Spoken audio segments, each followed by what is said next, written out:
ES Audio. Hi, I'm Rochelle Travers and welcome to the Leader Weekends. This is a special bonus episode taken from our educational series, Let Girls Learn. You can find out more about the project by clicking on the link in the show notes. From the Evening Standard in London, I'm Ros Russell and this is The Leader. Climate change. It's something at the forefront of all of our minds. The heatwave we're experiencing, the droughts in certain parts of the world, the constant threats we keep hearing about to ecosystems. It's hard to get away from. Under the Paris Agreement, we must all work together to limit global warming to 1.5 degrees Celsius. Greenhouse gas emissions must peak before 2025 at the latest and decline 43% by 2030. But how do we do this? Where do we even start? Well, a group of girls in Zambia might have found a way to help. For this special episode of The Leader, our education series Let Girls Learn is taking over. Once a month, we travel the globe to shine a light on innovations as well as solutions that are helping girls to fulfill their right to education and healthy, productive futures. Today, we're going to a small farm in Chinsali, in Zambia's far northeast, where the girls are learning new farming techniques to grow food sustainably in the hopes of saving our planet. What makes this farm different from the millions of smallholder farms across southern Africa is that its fields, livestock pens and fish ponds are tended only by young women. Southern Africa, like many other regions of the world, has recently endured a series of droughts, floods and dramatic seasonal changes, all linked to climate change. The women here are practicing what's called climate-smart agriculture to equip them for an uncertain future as weather patterns rapidly change. Afterwards, they go into schools to teach others how to farm and become more independent. The teaching farm has been created from land gifted by a local chief in 2019. He saw the potential of young women who, supported by the girls' education charity CamFed, were learning climate-smart agricultural techniques, but had nowhere to put their learning into practice. Evening Standard journalist Farai Matiashe visited the farm to find out more. He joins me now. Farai, how much is climate change at the forefront of people's minds in Zambia? In Zambia, people experience climate change firsthand. Over the past years, there have been a series of droughts, floods, and delayed rain seasons due to the effects of climate change. People from these communities understand that it is climate change that is bringing hunger to their doorsteps after droughts and floods ravage their crops. Can you describe what you found when you got to the farm? It takes about 30 minutes to drive from Chinsali center to the farm, which is located deep in the rural areas. Thick scrub vegetation blankets the area surrounding this girls' farm, a precious oasis for about 150 young farmers. Inside the farm, there is nearly completely a hall with offices for agriculture guides. A farmer's dormitory is close by. Employing agroecology techniques, they grow drought-resistant crops like groundnuts, millet, sorghum. All these crops are lifelines for local people here. One of the young women there is 26-year-old Naomi, who was keen to highlight the many positives the farm gives to the community. This is CamFed Farm, which is located here in Chinsali district. And this project is one of our 5 projects, which is fish farming. We don't only benefit from the fish, we also benefit from the water. Like when we are harvesting, we drain the water to the garden there so that we can use the same water as manure to our vegetables because the water is very nutritious. Farai, how much of a difference is the project making to the lives of the young women and girls? The passion, dedication, and determination to defy tradition and become successful in life were the reasons behind the girls' perseverance even from their childhood. They use the proceeds they get from selling farm produce to develop infrastructure there at the farm, as well as supporting vulnerable people in the community. My dad passed away when I was 2 months old. He left my mother only to raise me. It was very difficult because she couldn't even afford to pay or to buy for school requisites for me, even just to buy a book. When I passed my grade 7 examination, that's when Comfort came in, and they eased the burden on my mother.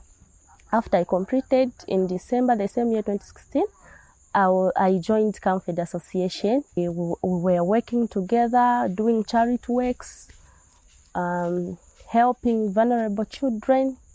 And in 2019, we were given the land, this farm here, so that we can be cultivating some crops and realizing some money so that we can help more children.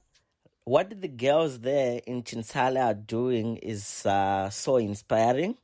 I've reported from many countries in Southern Africa, and this was the first time that I saw a farm which is manned by women only. They don't rely, they are independent from men, and this is an all-female led farm.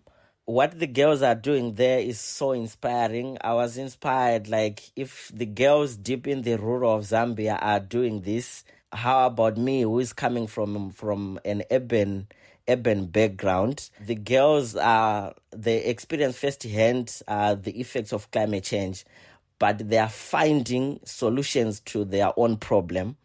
So instead of the people there getting their food from Lusaka and other parts of Zambia, they are relying on the farm and the other farms in Chinsali there. So in other words, they've reduced emissions in terms of transport. You know, those trucks are moving from one place to another. Last year, the rains came late to Chinsali and were much shorter than usual. For many farmers, it was a disaster. But Naomi and the other young women working on the farm managed to weather the storm. Employing agroecology techniques, the young women grow drought-resistant and short-cycle crops like millet and sorghum, and mix grains with vegetables and legumes to conserve water. And the farm's purpose extends well beyond its 254 hectares. The young farmers share their knowledge with hundreds more local residents and in schools in their communities, mostly women and girls. Farmers like Naomi teach beekeeping, crop cultivation, poultry and fish farming, and most importantly, how to adapt farming techniques to a changing climate. We also had opportunity whereby they trained us as agriculture guides who can be guiding farmers on how to be climate smart in farming. We used to go to the community members. We gather them together, we teach them, we sensitize people, we sensitize the community about the weather. Let's take a quick break. In part 2, we look at why women and girls have such a crucial role to play in tackling climate change.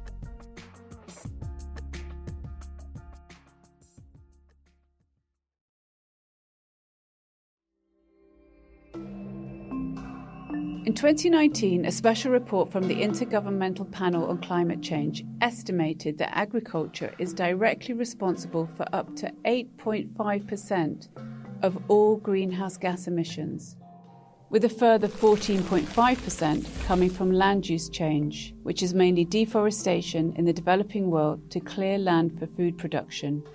But this farm in Chinsali wants to change all that. Education outreach is one of the most important aspects of the project. They aim to inspire more young green farmers and climate change activists in local schools, like 17-year-old Chulwe.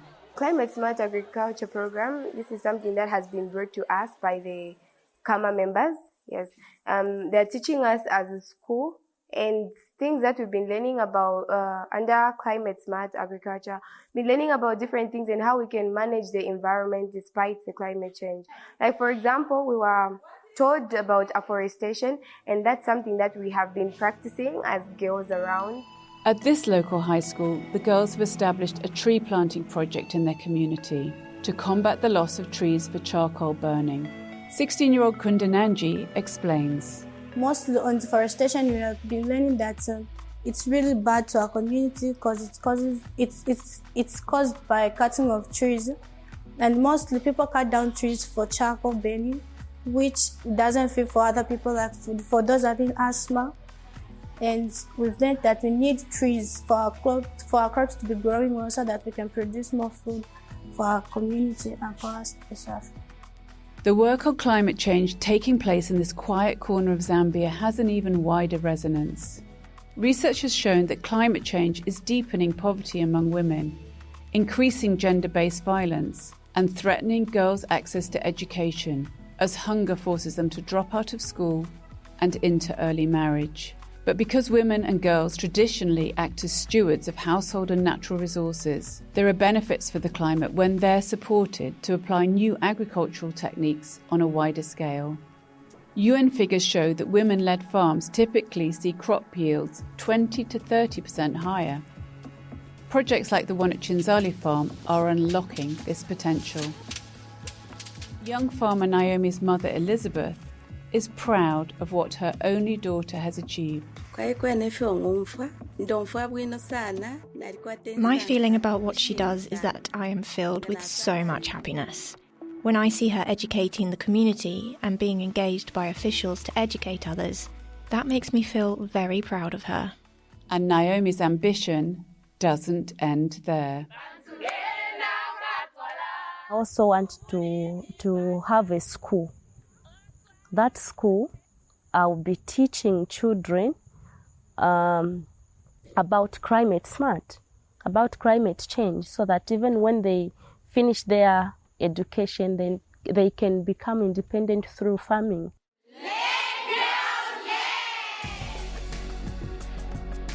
And that's it from this special Let Girls Learn episode. Next month, we'll be in India to find out how mothers are fighting for their daughters' education, something they missed out on. The Leader is back on Monday at 4 p.m.